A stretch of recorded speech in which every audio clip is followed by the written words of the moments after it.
कोथिंबीरीच्या खुसखुशीत आणि कुरकुरीत वड्या तयार झालेल्या आहेत. तुम्ही पण पाहू शकता, पहा आवाज त्याचा. अशाच नवनवीन रेसिपी पाहण्यासाठी आपण माझ्या चॅनलला लाईक, शेअर आणि सबस्क्राईब करायला विसरू नका. मग नक्की बनवून पहा मी सांगितलेल्या पद्धतीने कोथिंबीरीच्या वड्या.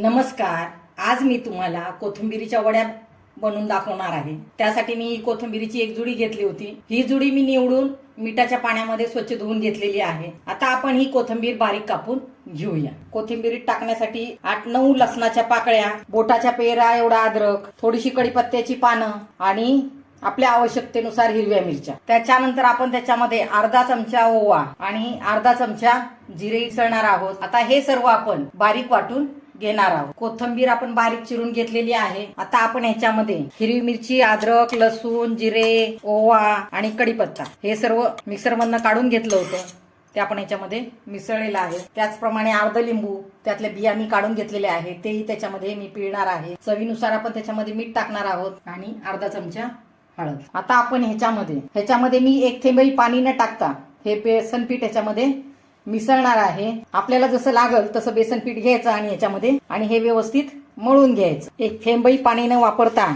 आपण हे कोथिंबीरीच्या वड्याचं पीठ मळून घेतलेलं आहे. अशा आपण त्याच्या वड्या करून घ्यायच्या. चाळणी घ्यायची, त्या चाळणीला आतून तेल लावायचं, त्याच्यामध्ये ह्या केलेल्या वड्या अशा ठेवायच्या. गॅसवर पातेल्यामध्ये पाणी गरम करायला ठेवलेलं आहे. त्या पाण्यालाही बऱ्यापैकी उकळी आलेली आहे. आता त्याच्यावरती आपण ह्या वड्या उकडण्यासाठी ठेवणार आहोत आणि ह्याला पॅक झाकून ठेवायचं. गॅसची फ्लेम मात्र आता मध्यम करायची आणि 10 मिनिटासाठी ह्या वड्या उकडू द्यायच्या. 10 मिनिटं झालेली आहेत. गॅसही मी बंद केलेला आहे. आपल्या ह्या कोथिंबीरीच्या वड्या उकडून झालेल्या आहेत. आता आपण ह्या वड्या एका ताटामध्ये काढून घेणार आहोत. असे ह्या वड्यांचे आपण तुकडे करून घ्यायचे. गॅसवर तेल गरम करायला ठेवलेलं आहे. ह्या तेलामध्ये आपण ह्या वड्या तळून घेणार आहोत. ह्या तेलामध्ये सावकाश सोडायच्या त्या वड्या. आपण ह्या सर्व वड्या खरपूस लालसर रंगाला तळून घेणार आहोत. अशा या खरपूस लालसर कोथिंबीरीच्या वड्या झाल्या, त्या काढून घ्यायच्या. मी सांगितलेल्या ह्या पारंपरिक पद्धतीने तुम्ही ही कोथिंबीरीच्या वड्या बनवून पहा. नक्कीच तुमच्या घरातील सर्वांना आवडतील. अशाच आपण कोथिंबीरीच्या सर्व वड्या तळून घेणार आहोत.